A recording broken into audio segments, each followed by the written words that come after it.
فجر کا وقت نکل رہا ہو تو غسل کی جگہ کیا ہم تیمم کر سکتے ہیں؟ ایک شخص کی آنکھ طلوع شمس سے 5 منٹ پہلے کھلے اور اس پر غسل فرض ہو تو اس صورت میں وہ تیمم کر کے نماز پڑھ لے گا یا غسل کر کے پڑھ لے؟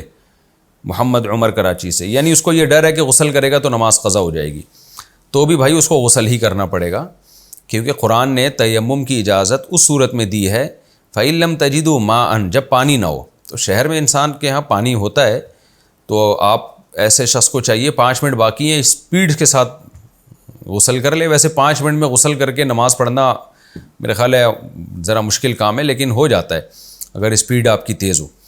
خیر پھر بھی اگر نہیں کوئی کر سکتا تو بھی اس کو نہانا ہی پڑے گا، اس کو چاہیے فوراً واش روم میں جا کے نہائے، نہانے کے بعد دیکھے کہ اگر ٹائم ہے تو 2 فرض جلدی سے پڑھ لے، اور اگر ٹائم ختم ہو گیا ہے تو پھر اشراق کے ٹائم کا انتظار کرے اور اشراق کے وقت نماز پڑھے، اور توبہ استغفار بھی کرے کہ اس نے نماز میں اٹھنے میں اتنی دیر کیوں لگائی۔ خلاصہ یہ نکلا کہ نماز قضا ہونے کا ڈر ہو تو اس سے تیمم کی اجازت نہیں ہوتی۔ تیمم جب ہے جب پانی نہ ہو۔ جمعہ کی نماز میں کیا نیت کریں؟ جمعہ کی فرض اور سنت نماز کی نیت کیسے کریں؟ عبد القیوم خیر پور سے۔ بھائی نیت دل کے ارادے کا نام ہے، تو ہوتی ہے دل میں پہلے سے نیت۔ جب آپ جمعے کی سنتیں پڑھ رہے ہوتے ہیں تو بس دل میں اتنا ارادہ کافی ہے کہ میں سنتیں پڑھ رہا ہوں، اور جب فرض پڑھیں تو بس جمعہ پڑھ رہا ہوں، دل میں یہی نیت۔ عام طور پہ تو کیا کرنے آئے ہوتے ہیں مسجد میں؟ اگر جمعہ نہیں پڑھنے آئے ہوئے ہوتے تو کیا کرنے آئے ہوئے ہوتے ہیں؟ کوئی آپ سے پوچھے کہ بھئی کیا نیت ہے تو آپ یہی بولیں گے نا جمعہ پڑھنے آیا ہوں، یا یہ بولیں گے کہ میں یہاں پر جو ہے نا مفتی صاحب کا 4 شادیوں کا بیان سننے کے لیے آیا ہوں۔ وہ تو ٹھیک ہے، وہ بھی سننے کے لیے آئے ہیں، لیکن جب نماز کے لیے کھڑے ہوتے ہیں تو وہ تو جمعہ ہی ہوتا ہے، تو دل میں استحضار کہ میں جمعہ پڑھ رہا ہوں، بس اتنا استحضار کافی ہے۔ نفس کے حقوق میں کیا کیا چیزیں شامل ہیں؟ حدیث میں آتا ہے کہ اللہ کے حقوق، بیوی بچوں کے حقوق اور اپنے نفس کے حقوق۔ اپنے نفس کے حقوق ہیں، کیا نفس کے حقوق میں صرف سونا ہے یا اور بھی کچھ ہے؟ نور محمد مکہ مکرمہ سے۔ جی حدیث میں آتا ہے ان لزوجک علیک حقا ان لاہلک علیک حقا ان لنفسک علیک حقا، او کما قال صلی اللہ علیہ وسلم، کہ سب کا تم پر حق ہے، تمہارے گھر والوں کا بھی، تو خود تمہاری اپنی ذات کا بھی تم پر حق ہے۔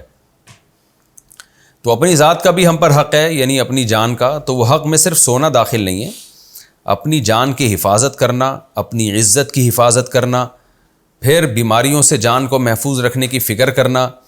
مثال کے طور پر ایک آدمی سوتا ہی نہیں ہے، بیمار ہونے لگا تو یہ بھی ظلم کر رہا ہے اپنے آپ پر، یا سوتا ہے تو سوتا ہی رہتا ہے، پولیس آتی ہے اس کو اٹھانے کے لیے، یہ بھی اپنی جان پہ ظلم کر رہا ہے، یا کھانے پینے میں احتیاط سے کام نہیں لیتا، کھاتا ہے تو کھاتا ہی چلا جاتا ہے، جیسے کہ ہماری قوم میں توندیں نکل رہی ہیں، اور ڈیزائننگ پوری جو قدرت نے اس کو ایک بنا کے دی تھی وہ ساری ڈیزائننگ چینج ہو گئی۔ لوگ اس کو مینوفیکچرنگ فالٹ سمجھ رہے ہوتے ہیں، حالانکہ یہ مینوفیکچرنگ فالٹ نہیں ہوتا، اللہ نے جب پیدا کیا تو بڑا خوبصورت بچہ ہوتا ہے جب وہ پیدا ہوتا ہے، یہ بعد میں آڑا ترچھا اپنی حرکتوں کی وجہ سے ہو جاتا ہے۔ تو یہ ساری چیزیں اس میں داخل ہیں۔ اگر آپ اپنی صحت کی فکر نہیں کرتے، اپنی دماغی صحت ہے، اپنی مینٹلی صحت ہے اور اپنی فزیکل صحت ہے، ان کی فکر اگر آپ نہیں کرتے تو آپ اس کا مطلب اپنی جان پہ ظلم کر رہے ہیں، تو یہ بھی حدیث کی روشنی میں یہ چیز بھی گناہ میں داخل ہے۔ تو اسی طرح اس میں یہ بھی اگر آپ بالکل ایکسرسائز ہی نہیں کرتے، پڑے رہتے ہیں سستوں کی طرح، تو یہ بھی اسی میں داخل ہے۔ اگر آپ روزگار تلاش نہیں کرتے اور کل پھر لوگوں کے سامنے بھیک مانگ کے اپنے آپ کو ذلیل کرتے ہو، تو یہ بھی اسی میں داخل ہے۔ تو اپنی آپ کی پرواہ کرنا، اپنا خیال رکھنا، لوگ کہتے ہیں نا اپنا خیال رکھیے گا، تو اسلام نے بھی آپ کو یہی کہا ہے کہ آپ اپنا خیال رکھیے گا۔ تو یہ ہے نفس کے حقوق۔